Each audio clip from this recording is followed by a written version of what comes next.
विजयी होतील हे या ठिकाणी विश्वासाने सांगू इच्छितो.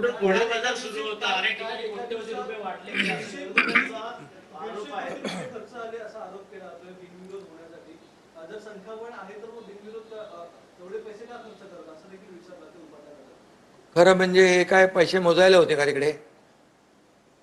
मी एवढंच सांगतो, ज्या उमेदवारांनी माघार घेतली त्यांनी पाहिलं आपल्याकडे मतं किती आहेत आणि मग मतं किती आहेत आणि महायुतीकडे मतं किती आहेत, हे कितीतरी मोठा फरक महायुती आणि महाविकास आघाडीमध्ये असल्यामुळे ते उमेदवार सुज्ञ आहेत, समजदार आहेत आणि त्यांना माहीत आहे की आम्ही निवडून येऊ शकत नाही.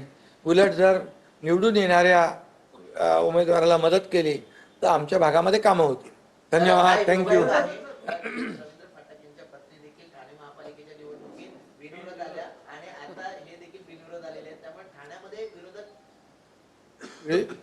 बिनविरोध फाटक बिनविरोधाचं फाटक आहे ना ते, विजयाचं फाटक.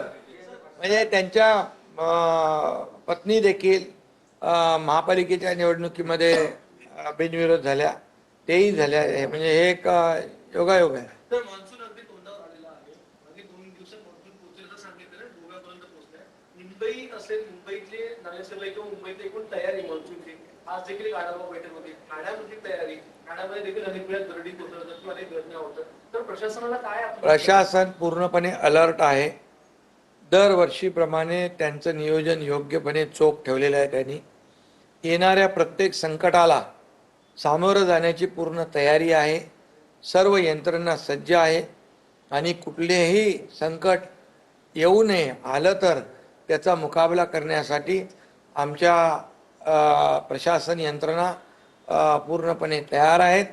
कुठेही जीवित आणि मालमत्तेची हानी होऊ नये यासाठी पूर्णपणे खबरदारी प्रशासनाने घेतलेली आहे.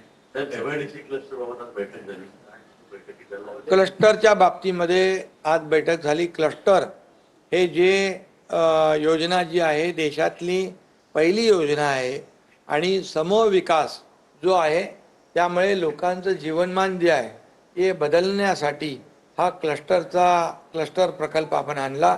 ठाण्यामध्ये ठाणे महापालिका आणि सिडको मिळून क्लस्टर राबवते.